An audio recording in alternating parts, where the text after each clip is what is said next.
এই শোনো, হ্যাঁ বলো। মনে হলো সেদিন বিয়ে হয়েছে, অথচ দেখো দেখতে দেখতে চোখের পলকে 22টা বছর কিভাবে কেটে গেল আমি টেরই পেলাম না। ও তাই নাকি জান?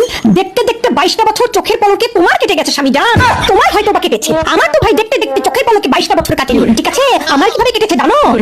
তোমার সংসারে 100 পদের সবার পছন্দ মতো রান্না করতে করতে, বাথরুমে প্রত্যেকটা পরিবারের সদস্যদের কাপড় ধুইতে ধুইতে, বান্দির মতো সংসারে খাটতে খাটতে, এবং তারপরে তোমার মা বাবা 14 গোষ্ঠী ভাই ভাবি থেকে শুরু করে আত্মীয় স্বজন পাড়া প্রতিবেশী সবার, ঠিক আছে সবার ঘোটা শুনতে শুনতে আমার এই 22টা বছর গেছে। দেখতে দেখতে তো যায়নি স্বামী জান, তোমার হয়তো দেখতে দেখতে চলে গেছে। তুমি আবার কোথায় থেকে কোথায় নিয়ে গেলা?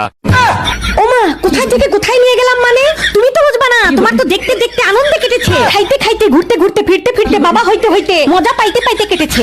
আমার তো ওভাবে কাটেনি স্বামী জান, আমার তো দেখতে দেখতে কাটেনি। আমার তো কাজ করতে করতে বান্দিগিরি করতে করতে জীবনের তেনা বের হয়ে গেছে, জীবন বাস্তবতা থেকে তেজপাতা হয়ে গেছে। ঠিক আছে, আসছে বলতে আমরা দেখতে দেখতে চোখে পলকে 22টা বছর কেটে গেছে। আমার কাটেনি স্বামী জান।